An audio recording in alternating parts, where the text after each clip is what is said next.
Hello guys, কেমন আছো সবাই? আশা করি সবাই ভালো আছো। তো তোমরা সবাই জানো যে বর্ষাকাল শুরু মানে পাকা তাল শুরু। তো আমার বাবা বাজার থেকে একটা কালো কুচকুচে তাল নিয়ে এসেছিলো, যেটা দেখেই মনে হচ্ছিলো যে মিষ্টি হবে। তো তোমরা দেখতেই পাচ্ছ আমার মা কেমনভাবে ছাড়িয়ে এটা থেকে রস বের করে নিচ্ছে।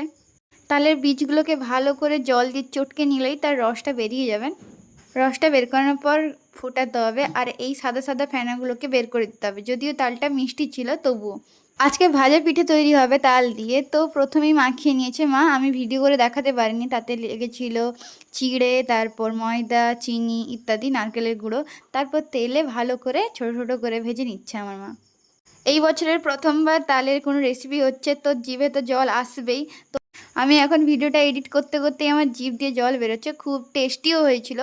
এরকম রেসিপির ভিডিও পেতে হলে আমার চ্যানেলটাকে সাবস্ক্রাইব করো, আর ভিডিওটা অবশ্যই লাইক করে দিও। দেখা হচ্ছে নেক্সট ভিডিওতে। আজকের জন্য বাই সবাইকে।